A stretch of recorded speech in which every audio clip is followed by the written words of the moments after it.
There will be time for you to read the instructions and questions, and you will have a chance to check your work. All the recordings will be played once only. The test is in 4 sections. Write all your answers in the listening question booklet. At the end of the test, you will be given 10 minutes to transfer your answers to an answer sheet. Now turn to section 1 of your question booklet. Section 1. In this section, you will hear 2 overseas students, Kate and Lukey, being interviewed by a university counsellor. First look at questions 1 to 5.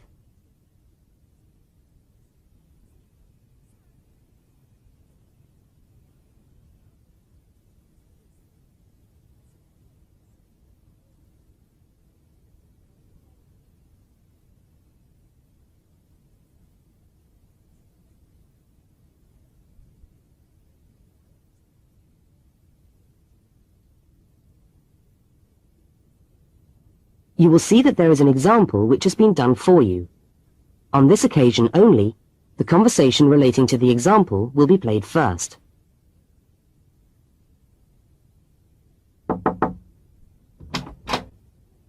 Hi there, Kate. Come on in. How are you today? Fine, thanks. Hi, Lukey. How's things? Okay. Well, as I explained on the phone, I'm a counsellor here at the Student Services section of the university. And I'm interviewing overseas students to help me draw up a guide for new students. So I'd be grateful if you could tell me a little about your time since you've been here in Cambridge. Right. Good idea. Now, Kate, let's start with you. Okay, this is your 2nd semester, isn't it? Could you tell us something about your first impressions of the town when you arrived? Yeah, well, first of all, I was struck by how quiet it is here in the evening. Kate's first impression of the town is that it is quiet in the evening, so quiet is the answer. Now we shall begin. You should answer the questions as you listen, because you will not hear the recording a second time. Now listen to the first interview with Kate and complete the notes by filling in the numbered spaces 1 to 5.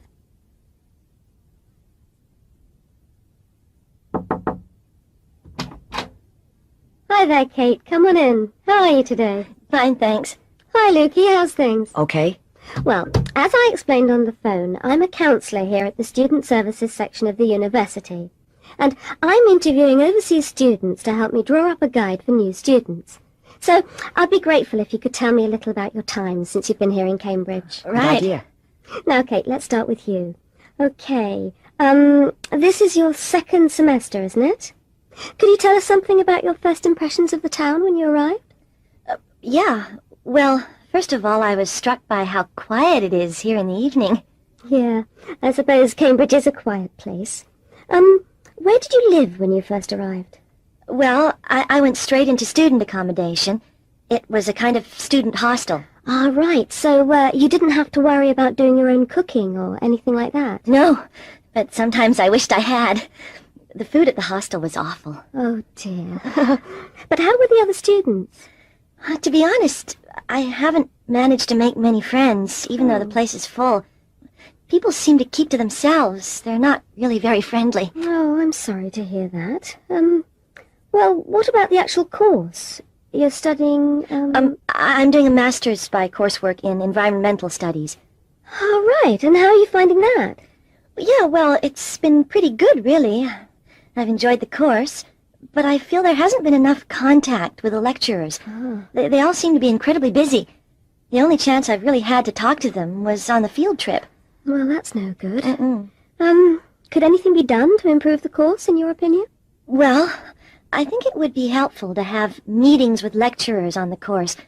Say, once a fortnight, something like that. Regular meetings? Yes, that could certainly help. Now, Kate, we'll come back to you in a minute, but I'd just like to ask Lukey some questions. Before they continue the interview, look at questions 6 to 10.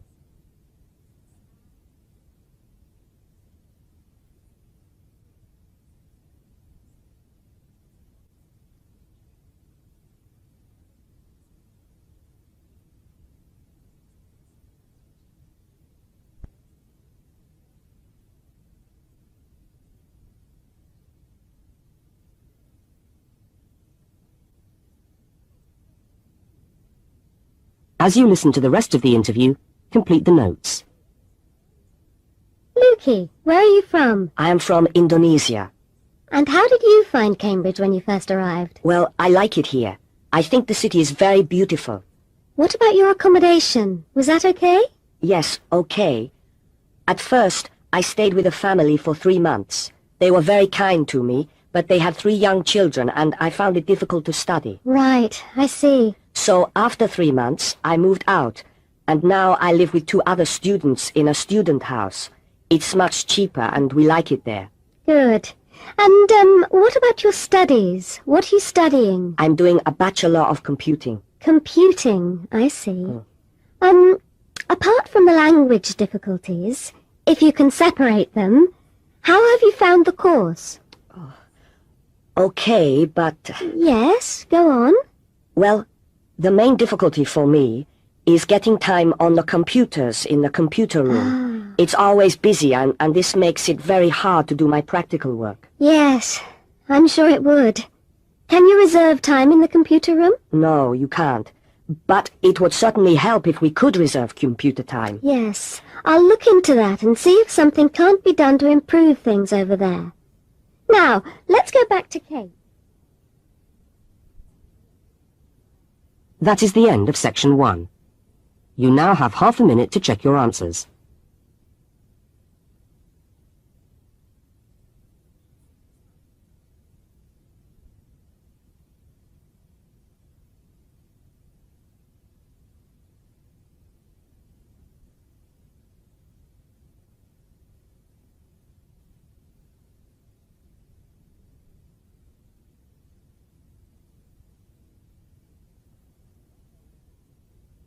Now turn to section 2.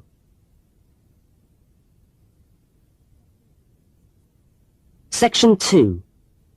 You are going to hear a radio talk about buying a bicycle. First, you have some time to look at questions 11 to 20.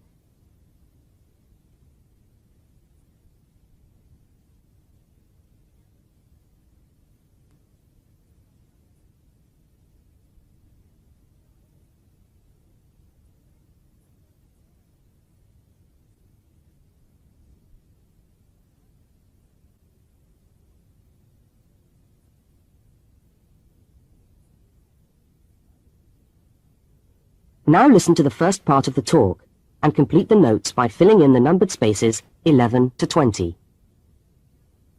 Well, last week we talked about buying camping equipment, and today I'd like to talk to you about buying a bicycle. A simple enough exercise, you might imagine, but there are lots of things to look out for to make sure you get the best deal for your money. Well, the range of bicycles is enormous. There are racing bikes, touring bikes, mountain bikes, or just plain ordinary bikes for riding round town. They vary enormously in 2 basic ways: price and quality. This means that the choice you make will probably be determined by the amount of money you want to pay, your own personal needs, what is actually available, or a compromise of all 3 things. However, in broad terms, you can spend anything from $50 to $2,000 on a bike, so you'll need to know what you're looking for. Single-speed cycles, that is bikes with no gears, are really only suited to short, casual rides. Their attraction is their simplicity and reliability. After years of neglect, they still manage to function, though not always too efficiently. If it's basic transport you're after, then you can't go wrong. 3-speed cycles, on the other hand, are all that is really necessary for most town riding, going to the shops and things like that. Like the single-speed bike, they're simple and reliable. If you're going to be going up and down lots of hills, then you'll probably want something more efficient. 5 and 10-speed bicycles are best suited to riding over long distances or hilly terrain, and to serious touring. So if it's serious touring you're interested in, get a 5 or 10-speed bike. However, it's worth remembering that the difference in price between a 5 and 10-speed cycle is usually very little, and so it's well worth paying that little bit extra to get the 10-speed one. So I would tend to recommend the 10-speed bike as the price is similar. However, you'll be getting better quality components. Now, the next thing we need to look at is size. Buying a cycle is like buying clothes. First of all, you find the right size, and then you try it on to see if it fits. Contrary to what you might imagine, the size of the cycle is not determined by the size of the wheels, except in children's cycles, but by the size of the frame. so you'll need to measure the length of your legs and arms to get a frame that is the right size for you. Well, that's all from Helpful Hints for today. That is the end of Section 2. You now have half a minute to check your answers.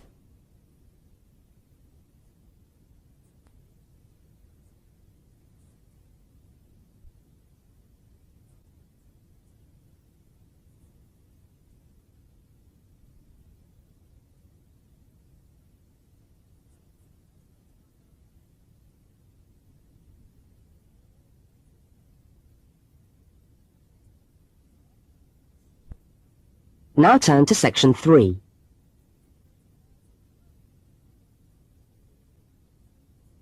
Section 3.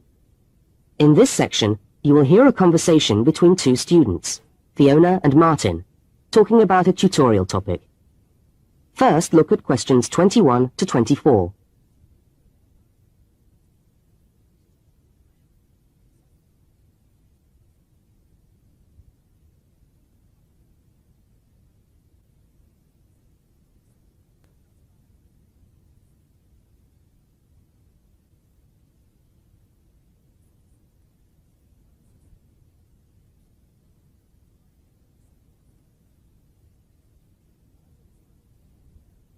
Now listen and answer questions 21 to 24.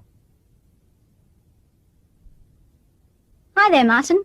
How are you going with your Australian Studies tutorial paper? Oh, good. I finished it, actually. Lucky you. What did you do it on? I'm still trying to find an interesting topic. Well, after some consideration, I decided to look at the history of banana growing in Australia. Banana growing? Yeah, banana growing. Fascinating, I'm sure. Well, it's not as boring as you'd think. And I wanted to tie it into the work I've been doing on primary industries and the economy. Anyway, I bet there are a few things you didn't know about bananas. Such as? Such as the fact that bananas were among the first plants ever to be domesticated. Oh, really? Yeah, they're an extremely nourishing food. I suppose you're going to tell me the whole history of banana growing now, aren't you? Well, it'll be a good practice run for my tutorial next week. I'll do the same for you sometime. Okay, fire away. So where were these bananas first domesticated? According to my research, the Cavendish banana, which is a type of banana, and the first type to be cultivated here, actually originated in China, but they had a fairly roundabout route before they got to Australia. You mean they didn't go straight from China to Australia? No, they didn't. It seems that in 1826, bananas were taken from South China to England. I suppose they'd have made a welcome addition to the English diet. Yes, I'm sure. Well, apparently there was an English duke who was particularly fond of bananas, and he used to cultivate them in his hothouse, which is where you have to grow them in England, of course, because of the cool climate. And they became quite popular in the UK. So he was the one responsible for cultivating the Cavendish banana, which was then introduced into Australia. I see, and we've been growing them ever since. Yeah. Now look at questions 25 to 32.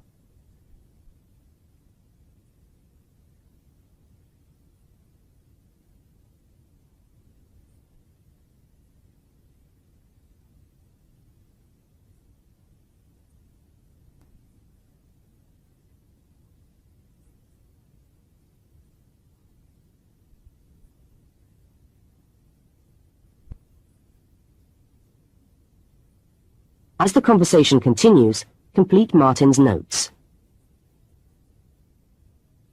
Are they hard to grow? Well, yes and no. To grow them in your garden, no, not really. But to grow them commercially, you need to know what you're doing. You see, you only get one bunch of bananas per tree, and it can take up to 3 years for a tree to bear fruit if you don't do anything special to it. But this period is greatly reduced with modern growing methods, particularly in plantations where you have perfect tropical conditions. Right. So what are you looking at? 1 year? 2 years? No, around 15 months in good conditions for a tree to produce a bunch of bananas. And once you've got your bunch, you cut the bunch and the plant down. So how do the trees reproduce then? Well, bananas are normally grown from suckers, which spring up around the parent plant, usually just above the plant. They tend to like to grow uphill, or at least that's the common wisdom. So that's why banana plantations are usually on hillsides, is it? Yeah, they grow best like that. That's interesting. If you plant them in rich soil and give them plenty of water at the beginning of summer, then they should be well advanced by the beginning of winter, when growth virtually stops. But in a country like England, they're hard to grow. Although you can grow them in a hothouse. But in Australia, it's not difficult. No, Though even here, the growers put plastic bags around the bunches to protect them and keep them warm. If you go up to the banana growing districts, you'll see all these banana trees with plastic bags on them. But how do they stop the bananas going bad before they reach the shops? Well, the banana bunches are picked well before the fruit's ripe. Once you cut the bunch, the bananas stop growing, but they do continue to ripen. The interesting thing is that once one banana ripens, it gives off a gas which then helps all the others to ripen. So they pretty much all ripen within a few hours of each other. Amazing. So do we export lots of bananas overseas to Europe and Asia, for instance? Well, oddly enough, no. I believe New Zealand takes a small proportion of the crop, but otherwise they're mostly grown for the domestic market, which is surprising when you think about it, because we grow an enormous number of bananas each year. Yes, well, thank you for all that information. I'm sure the tutorial paper will go really well. You certainly seem to have done your research on the subject. Let's hope so. That is the end of section 3. You now have half a minute to check your answers.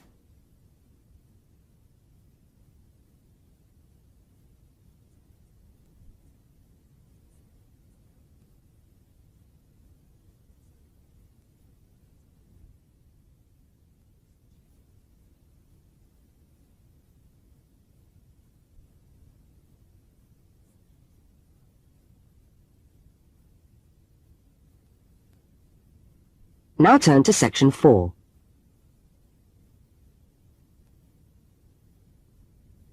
Section 4.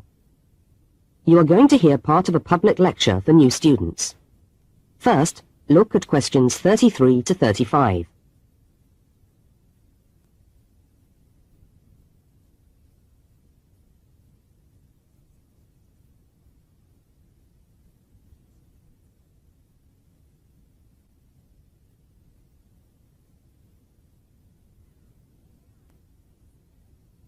Now listen and answer questions 33 to 35.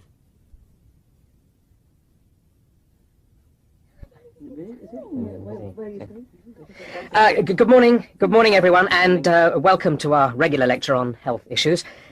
This series of lectures is organised by the Students' Union and is part of the Union's attempt to help you, the students of this university, to stay healthy while coping with study and social life at the same time. So, it's a great pleasure for me to welcome back Ms. Diane Greenbaum, who is a professional dietitian and who has been kind enough to give up her time in what I know is a very hectic schedule to come along and talk to us today. Thank you. Thank you very much, John. May I say it's a pleasure to be back.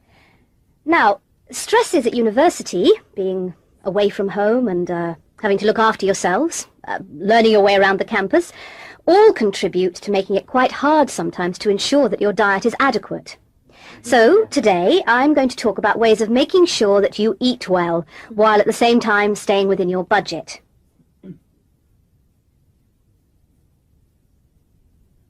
Now look at questions 36 to 41.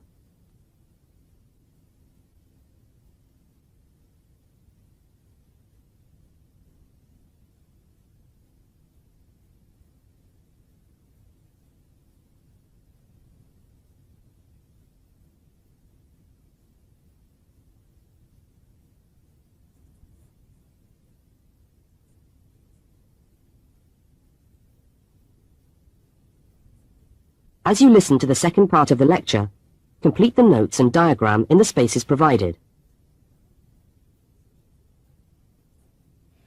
If you have a well-balanced diet, then you should be getting all the vitamins that you need for normal daily living. However, sometimes we think we're eating the right foods, but the vitamins are escaping, perhaps as a result of cooking, and anyway, we're not getting the full benefit of them. Now, if you lack vitamins in any way, the solution isn't to rush off and take vitamin pills, though they can sometimes help. No, it's far better to look at your diet and how you prepare your food. So, what are vitamins? Well, the dictionary tells us they are food factors essential in small quantities to maintain life. Now, there are fat-soluble vitamins, which can be stored for quite some time by the body, and there are water-soluble vitamins, which are removed more rapidly from the body. And so a regular daily intake of these ones is needed. Okay, so how can you ensure that your diet contains enough of the vitamins you need? Well, first of all, you may have to establish some new eating habits. No more chips at the uni canteen, I'm afraid. Now, firstly, you must eat a variety of foods. Then you need to ensure that you eat at least 4 servings of fruit and vegetables daily. Now, you'll need to shop 2 or 3 times a week to make sure that they're fresh, and store your vegetables in the fridge or in a cool, dark place. Now, let's just refresh our memories by looking at the healthy diet pyramid. Okay, can you all see that? Good. Well, now, as you see, we've got 3 levels to our pyramid. At the top, in the smallest area, are the things which we should really be trying to avoid as much as possible. Things like, yes, sugar, salt, butter, all that sort of thing. Next, on the middle of our pyramid, we find the things that we can eat in moderation. Not too much, though. And that's where we find milk, lean meat, fish, nuts, eggs.